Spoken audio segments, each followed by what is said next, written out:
കിടക്കാം. കുണ്ടൂർ വർക്കസിന്റെ 25ാം വാർഷികത്തിന്റെ സമാപന സമ്മേളനം. ഉമ്മൻചാണ്ടിയാണ് ആ വേദിയിലെ മുഖ്യാതിഥി. ഉമ്മൻചാണ്ടി ആ വേദിയിൽ എത്തുന്നതിന് മുമ്പ് തന്നെ ആ സ്റ്റേജിനരികിൽ ശബരിമലയിലേക്ക് നോമ്പെടുത്ത കറുപ്പ് മുണ്ടെടുത്ത ഇപ്പോ അത്താണിയിൽ നിൽവാകൂത്ത് നടത്തുന്ന ബാബുവിന്റെ അച്ഛൻ കോരൻ സാർ ആ സ്റ്റേജിനരികിൽ നിൽക്കുന്നുണ്ട്. ഉമ്മൻചാണ്ടി വന്ന് കുറച്ചു കഴിഞ്ഞപ്പോ കോരൻ സാർ എന്നോട് പറഞ്ഞു, എന്റെ കയ്യിലുള്ള ഈ കവർ ഉമ്മൻചാണ്ടി സാറിന് കൊടുക്കാനുള്ളതാണ്.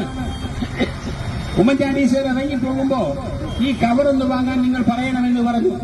അന്ന് നെന്മറ മണ്ഡലം കോൺഗ്രസ് കമ്മിറ്റിയുടെ പ്രസിഡന്റായിരുന്ന നീലങ്കത്ത് സനാംഗമ്മ അടക്കമുള്ളവർ ആ വേദിയിലുണ്ട്. ഞാൻ ആ സ്റ്റേജിൽ കയറി ഉമ്മൻചാണ്ടിയോട് പറഞ്ഞു, നിങ്ങളെ കാത്ത് ഒരു സ്വാമി താഴെ നിൽക്കുന്നുണ്ട്, അദ്ദേഹത്തിന്റെ മകന്റെ പെൻഷനുമായി ബന്ധപ്പെട്ട ഒരു അപേക്ഷ നിങ്ങൾക്ക് തരാനാണ്.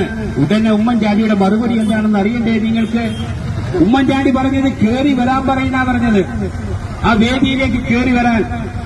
ആ വേദിയിൽ വെച്ച് ഉമ്മൻചാണ്ടി ആ കവർ ഏറ്റുവാങ്ങുകയാണ്. ഒരു മുസ്ലിം സംഘടനയുണ്ടാക്കിയ വേദിയിൽ ക്രിസ്ത്യാനിയായ കേരളത്തിന്റെ മുഖ്യമന്ത്രി ഹൈന്ദവ സഹോദരനായ ശബരിമലയിലേക്ക് മാലയിട്ട് നോമ്പെടുത്ത ഒരു സഹോദരന്റെ കയ്യിൽ നിന്ന് ആ അപേക്ഷ വാങ്ങുകയാണ്. ഞാൻ അന്ന് വർക്കസിന്റെ സമ്മേളനത്തിന് വേണ്ടി മാത്രം ഇവിടെ നിൽക്കുകയായിരുന്നു. അത് കഴിഞ്ഞ് 4 ദിവസം കഴിഞ്ഞ് ഞാൻ ജിദ്ദയിലേക്ക് പോയി. പിന്നെ ഞാൻ വരുന്നത് 2-3 മാസം കഴിഞ്ഞിട്ടാ.